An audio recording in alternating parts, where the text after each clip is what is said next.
ভাই আমি তো শুধু ভাজি দিয়ে ভাত চাইছিলাম, মাছের মাথা দিছেন কেন? কি মহাজন বলেন?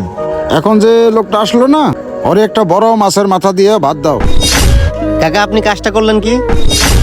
কি করলাম বাবাজি? এই যে আপনার সামান্য একটা হোটেল, এই হোটেল থেকে আপনি কয় টাকাই বা ইনকাম করেন? ওনাকে কতগুলো টাকার খাবার খাওয়াইলেন, তাও আবার ফ্রিতে।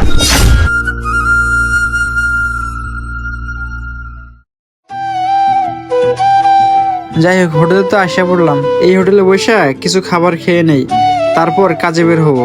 ব্যাগটা এই সাইডে রেখে দেই।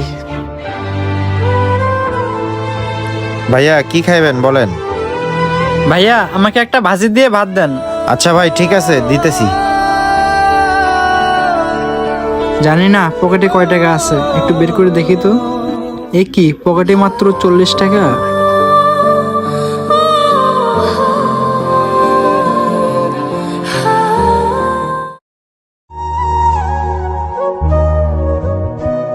হ্যাঁ সোহাগ, এদিকে আসো।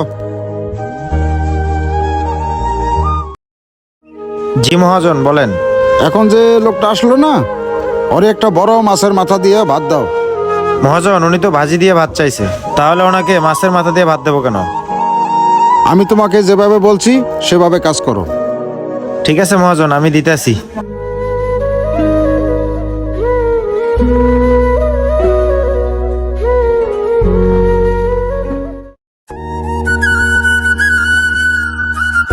ভাইয়া এই নেন আপনার খাবার। ভাই আমি তো শুধু ভাজি দিয়ে ভাত চাইছিলাম, মাছের মাথা দিছেন কেন?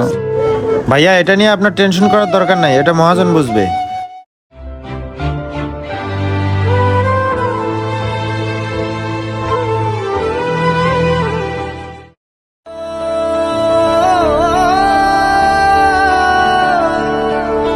মাছের মাথাটার তো অনেক মজা হয়েছে।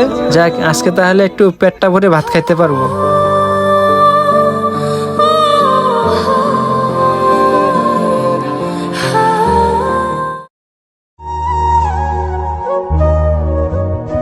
সত্যি মাছের তরকারিটা অনেক মজা হয়েছিল।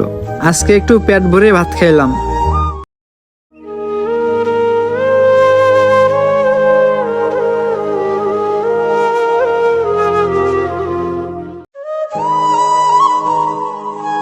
চাচা, আমি আপনার হোটেলে আসানোর পরে আপনার ওয়েটারের কাছ থেকে শুধু আমি ভাজি দিয়ে ভাত চাইছিলাম, কিন্তু উনি আমাকে মাছের মাথা দিয়ে ভাত দিছে।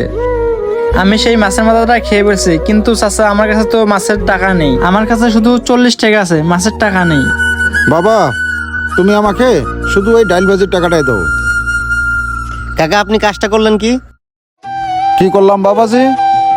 এই যে আপনার সামান্য একটা হোটেল, এই হোটেল থেকে আপনি কয় টাকাই বা ইনকাম করেন? ওনাকে কতগুলো টাকার খাবার খাওয়াইলেন, তাও আবার ফ্রিতে। দেখো বাবাজি, ওই পাশের ফ্যাক্টরিতে অনেক গরিব ছেলেমেয়েরা আসে ইন্টারভিউ দেওয়ার জন্য। তাদের সবার কপালে ভালো খাবার জোটে না, তাই আমি আমার লাভের থেকে কিছু পরিমাণ তাদেরকে আমি খাওয়াই। তারা খেয়ে আনন্দ পায়, আর সেটা দেখে আমিও খুব আনন্দ পাই। এতে আমাদের দোকানের অনেক সুনাম বাড়ে। বুঝতে পারছি, আপনার মতো মানুষই তো আমরা খুঁজছি। কি বললা বাবা? কথাটা আমি সঠিক বুঝতে পারলাম না। চাচা আপনি কি চিনেন এই মানুষটাকে? না বাবাজি, আমি ওনাকে চিনি না। উনি কে? উনি হইছে আকিজ গ্রুপের মালিক জীবন চৌধুরী। উনি প্রায় এরকম হোটেলে যায়, যাইয়া এরকম খাবার খায়। এটা বলতে পারেন ওনার একটা আত্মতৃপ্তি, ওনারও খেয়ে ভালো লাগে। বাবাজি, আমিও কিছু বুঝলাম না। এত বড় কোম্পানির মালিক হয়ে এই আমাদের ছোট্ট হোটেলে খাইতে আইছে? আমার একটু বুঝায় বলেন না। আর আমাকে বা কেন খুঁজছেন? চাচা শুনেন তাহলে, আজ থেকে 10 বছর আগে আমার বাবা মারা যায়। আমার বাবা মারা যাওয়ার পর থেকে আমাদের ফ্যামিলি থেকে কেউ তাকায়নি। আমার মা আমাকে রাস্তায় রাস্তায় ঘুরছে আমাকে নিয়ে একটা চাকরির জন্য। একটা সময় আমরা এই শহরে আসলাম, ছোট্ট একটা কোম্পানিতে ইন্টারভিউ দিলাম।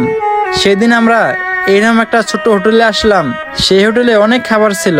আমার মায়ের কাছে শুধু 50 টাকা ছিল, সেটাও কিনা শুধু গাড়ি ভাড়ার টাকা ছিল। কিন্তু সেই দিন আপনার মতো একজন ভালো মানুষ আমাদেরকে সাহায্য করছে। ওইখানে ইন্টারভিউ দেওয়ার পরে আমার একটা ভালো চাকরি হয়। সেদিন থেকে আমাদেরকে আর পিছু ফিরে তাকাতে হয়নি। দেখেন কাকা, আজকে আমি 10টা কোম্পানির মালিক, কিন্তু আমার মা এই দুনিয়াতে বেঁচে নেই। আর আমার মা যেদিন মারা যায় সেদিন আমাকে একটা কথা বলছিল, এইরকম ছোট ছোট হোটেলে যাতে আমি চলে যাই। কারণ সেখানে অনেক গরিব অসহায় মানুষ যায়, তাদেরকে আমি যাতে সাহায্য করি। চাচা, আজকে আপনি আমাকে কথা দেন, এখানে যারা গরিব অসহায় মানুষরা আসবে তাদেরকে আপনি একবেলা হলেও ভালো মন্দ খাওয়ার ব্যবস্থা করবেন, আর এটার জন্য যত টাকা পয়সা লাগে সব আমি ইনভেস্ট করব। হ্যাঁ কাকা, ভাই যেটা বলছে আপনি সেটা করুন। আপনার হোটেলের সাথে আমরা সব সময় আছি, যাবতীয় যা কিছু লাগে সব আমরা দেখব। মুন্না, চেক বইটা দাও তো।